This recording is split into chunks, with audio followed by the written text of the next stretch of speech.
હું આહિર સેનાના મિત્રોને કહેવા માંગુ કે હીરાભાઈ અને પરસોત્તમભાઈ પાસે ડિબેટ પછી કરજો. ચાલો, હું ચિરાગ ઝાલા, યુવા કોળી એકતા સંગઠનનો અધ્યક્ષ, બરાબર, હીરાભાઈ અને પરસોત્તમભાઈ, બરાબર, એના સાથ સહકારમાં હું તમારી સાથે ડિબેટ કરવા માંગુ છું. આહિર સમાજના જે આગેવાનોને એવું લાગતું હોય કે આ તો એક એક જ્ઞાતિને વચ્ચે વૈમનસ્ય ફેલાવવાની વાત કરે છે, ધોકા મારવાની વાત કરી છે, તો તમારી સાથે હું ડિબેટ કરવા માટે તૈયાર છું. તમે કયો એ ન્યૂઝ ચેનલ અને તમે કયો એટલા વ્યક્તિ સાથે, હું એકલો જ બેસીશ.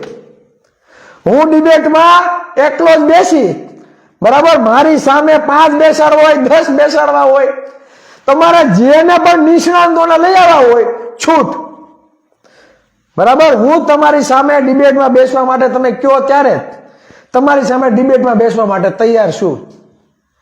પણ વાત મૂળભૂત સમસ્યાઓની હોવી જોઈએ, મૂળભૂત અધિકારોની હોવી જોઈએ. તમને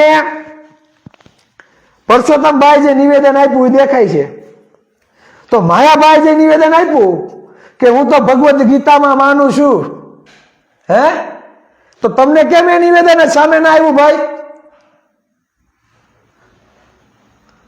માયાભાઈ એવું કીધું હું તો શ્રીમદ ભગવદ્ ગીતામાં માનું છું એમ. તો હું તમને કહું, શ્રીમદ ભગવદ્ ગીતા નો અધ્યાય 2 શ્લોક નંબર 31 ને 33 એવું કહે છે કે અધર્મ સામેની લડાઈમાં યુદ્ધ કરવું પડે એ આપણો ધર્મ છે, એ આપણી ફરજ છે. અન્યાય, અત્યાચાર અને પાપ સામે લડવું, યુદ્ધ કરવું એ આપણી ફરજ છે, એ આપણો ધર્મ છે, આવું કહે છે. એટલે સીધો સાદો મતલબ એ કે હણે અને હળવામાં વાંધો નહીં, હણે અને હળવામાં વાંધો નહીં, બરાબર. જો એ ગીતામાં માનતા હોય, શ્રીમદ ભગવદ્ ગીતામાં માનતા હોય અને બંધારણમાં માનતા ના હોય, તો ગીતા તો એવું કહે છે, શ્રીમદ ભગવદ્ ગીતા, કે હણે અને હળવામાં વાંધો નહીં.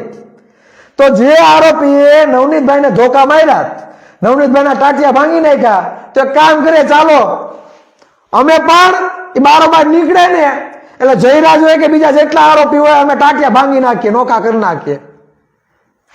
આ સ્વીકાર છે? આહિર સમાજ સ્વીકાર છે? કોળી સમાજ સ્વીકાર છે?